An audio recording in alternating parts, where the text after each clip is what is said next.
Alors ici, ce que je voudrais, c'est trouver la forme algébrique, donc la formule d'une fonction linéaire à partir d'une valeur. Donc on me donne une valeur, on m'a dit que f de 3 est égal à moins 6 et on me précise que f est une fonction linéaire. Ce sera toujours précisé dans les exercices si on a une fonction linéaire ou pas quand on ira un petit peu plus loin, justement pour qu'après on puisse appliquer nos calculs. F de 3 est égal à moins 6, ça veut dire que dans ma fonction f, si je lui mets le nombre 3, elle fait son calcul et elle me renvoie moins 6. Ici, on va assez facilement comprendre que ma fonction, elle a pris le nombre, elle l'a multiplié par moins 2. On se rappelle que comme c'est une fonction linéaire, elle ne peut faire qu'une multiplication, donc on a bien multiplié par moins 2. Une fois qu'on a trouvé ça, on a trouvé notre forme algébrique, puisque du coup, notre fonction va avoir pour forme algébrique f de x est égal à moins 2x. Maintenant, il va falloir qu'on rédige un petit peu tout ça pour que ce soit plus rigoureux. Ce qu'on va faire, on va écrire que f est une fonction linéaire. Étant donné qu'on a une fonction linéaire, on sait que sa forme algébrique, c'est f de x est égal à ax. Donc a, c'est le nombre qu'il va falloir trouver. Pour une fois, on ne cherche pas x. Pour une fois, on cherche quel est le nombre qu'il faut mettre devant le x. Donc ce qu'on cherche, c'est le a. Ensuite, on va utiliser le nombre qu'on nous a donné dans notre énoncé. F de 3 est égal à moins 6, ça veut dire que si à la place de x, ici dans la parenthèse, on a mis le 3, à la place de x ici, je vais mettre le 3. Donc ça veut dire que j'ai a multiplié par 3 qui va être égal à moins 6. Donc pour trouver le a, je passe le 3 de l'autre côté, donc je vais diviser par 3. Donc ça fait moins 6 divisé par 3, ce qui fait moins 2. On a le droit d'écrire directement moins 2 si on le souhaite.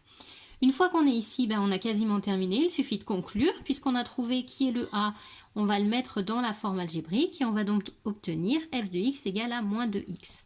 Et on a terminé. C'est pas très très long comme rédaction. Il est important de bien s'entraîner à la faire. Pour ceux qui ont des difficultés à rédiger, pas ceux qui n'ont pas envie ou ceux qui n'ont pas essayé, pour ceux qui ont un petit peu de difficulté. Si vous arrivez quand même à trouver que le coefficient de votre fonction, ça va être moins 2, parce qu'on a compris très vite qu'ici, on va multiplier par moins 2. Si vous arrivez à faire ça, il va falloir rédiger quand même en faisant des calculs. Ce qu'on va faire, c'est que on va écrire que 3 multiplié par moins 2 est égal à moins 6. Donc, f de x est égal à moins 2x. Il faut bien quand même qu'on écrive un calcul pour montrer qu'on a pris notre nombre de départ, on l'a multiplié par moins 2 pour arriver à notre image, à notre nombre d'arrivée, ce qui veut dire que le moins 2, c'est l'opération que fait la fonction. Donc si on rédige juste comme ça, en écrivant que ça, c'est quand même beaucoup moins joli qu'une belle présentation avec le vocabulaire et l'équation. Mais on est quand même sur quelque chose qui est un petit peu rédigé parce qu'on a une opération. Donc là, vous montrez quand même que vous avez compris quelque chose sur les fonctions.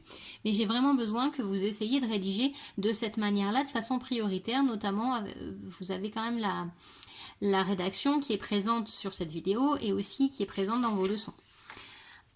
Deuxième cas de figure, cette fois-ci, on va nous donner les coordonnées d'un point.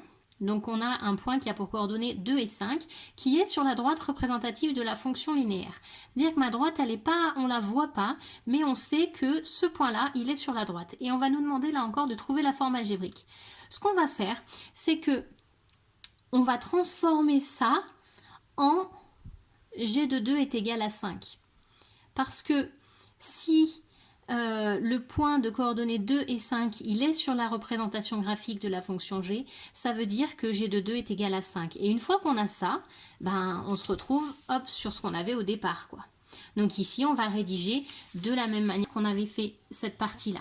Donc ce qu'on va faire, au niveau de la rédaction, ici, on va faire la même rédaction, sauf qu'avant, on va rajouter une ligne, on va écrire le point de coordonnées 2, 5 qui appartient à la courbe représentative de la fonction g signifie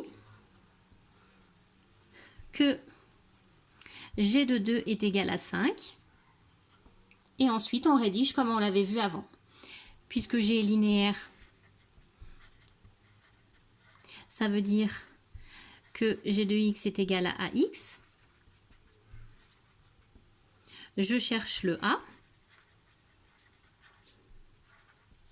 Voilà, j'utilise la valeur que je connais. G de 2 est égal à 5, ça signifie que si je remplace x par 2, ici dans ma forme algébrique, je vais aussi remplacer x par 2, ça veut dire que 2a est égal à 5. Je trouve mon a en divisant par 2, donc je divise ici par 2, ça fait 5 demi ou 2,5, et je peux conclure avec la forme algébrique que g de x est égal à 2,5x ou 5 demi de x si vous avez préféré garder la fraction, ça marche également. Donc on est sur exactement la même présentation sauf qu'on rajoute une ligne au départ pour expliquer d'où sort cette valeur qu'on a trouvée puisque la valeur ou le point sur la droite est exactement la même chose. Donc il faut bien juste qu'on rajoute cette ligne là et ensuite on rédige exactement de la même manière.